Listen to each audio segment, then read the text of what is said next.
ডোপিংকাণ্ডে ফ্রান্সের ফুটবলার পল পগবাকে ৪ বছরের জন্য নিষিদ্ধ করা হয়েছে। ইতালিয়ান সিরিয়ার ক্লাব জুভেন্টাসের মিডফিল্ডারকে এই নিষেধাজ্ঞা দিয়েছিল ইতালির ন্যাশনাল অ্যান্টি-ডোপিং ট্রাইব্যুনাল নিডো।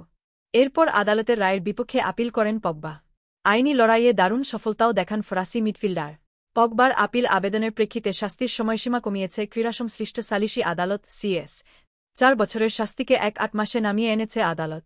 পগবার শাস্তি কমানোর বিষয়টি রয়টার্সকে নিশ্চিত করেছেন সালিসি আদালতের ডিরেক্টর ম্যাথিউ রিব।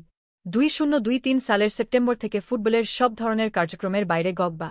বিশ্বস্ত সূত্রের বরাতে ব্রিটিশ গণমাধ্যম বিবিসি জানিয়েছে, আগামী বছরের জানুয়ারি থেকেই অনুশীলনে যোগ দিতে পারবেন পগবা।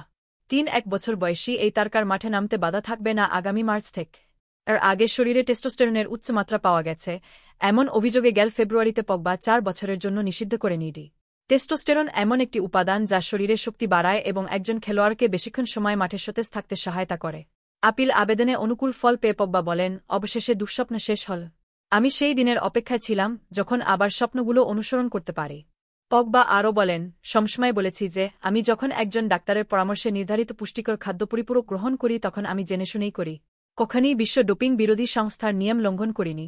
এমন খাবার গ্রহণ করি যা পুরুষ ক্রীড়াবিদদের কর্মক্ষমতাকে প্রভাবিত করে না বা বাড়ায় না।